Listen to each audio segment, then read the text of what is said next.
రంగ పరిరక్షణకై మార్చి 24న చలో ఢిల్లీ కార్యక్రమాన్ని జయప్రదం చేయాలని సిఐటియు జిల్లా అధ్యక్షులు పిఎస్ రాధాకృష్ణ, ఎస్డబ్ల్యూఎఫ్ రాష్ట్ర నాయకులు దివాకర్ కార్యకర్తలకు పిలుపునిచ్చారు. కర్నూలులోని కార్మిక కర్షక భవన్లో all India transport workers federation జిల్లా ముఖ్య కార్యకర్తల సమావేశం బి రాధాకృష్ణ అధ్యక్షతన జరిగింది. ఈ సందర్భంగా వారు మాట్లాడారు. రవాణా రంగ కార్మికులైన ఆటో, లారీ, ఇతర రంగాల కార్మికుల సమస్యలు తక్షణమే పరిష్కరించాలని, రవాణా రంగాన్ని పరిరక్షించాలని డిమాండ్ చేస్తూ ఈ నెల 24న జరిగే చలో ఢిల్లీ కార్యక్రమంలో అత్యధిక సంఖ్యలో రవాణా రంగ కార్మికులు పాల్గొనాలని సిఐటియు జిల్లా అధ్యక్షులు పిఎస్ రాధాకృష్ణ కార్మికులకు పిలుపునిచ్చారు.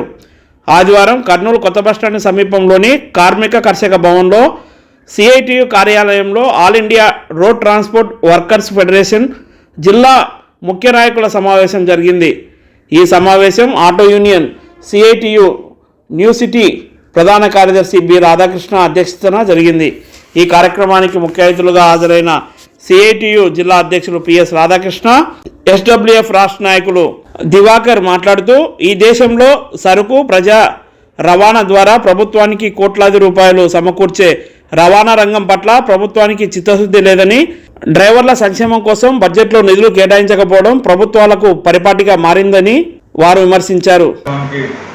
ఆటో డ్రైవర్లు, లారీ డ్రైవర్లు, అట్లాగే లైట్ మోటార్ డ్రైవర్లు, ప్రైవేట్ స్కూల్ డ్రైవర్లు, ప్రైవేట్ స్కూల్ డ్రైవర్స్ అందరూ కూడా పెద్ద ఎత్తున పాల్గొనాలని చెప్పేసి all India road transport workers federation CITU జిల్లా కమిటీగా పిలుపునిస్తున్నాం. ఈరోజు రవాణా రంగ కార్మికుల సమావేశం జరిగింది.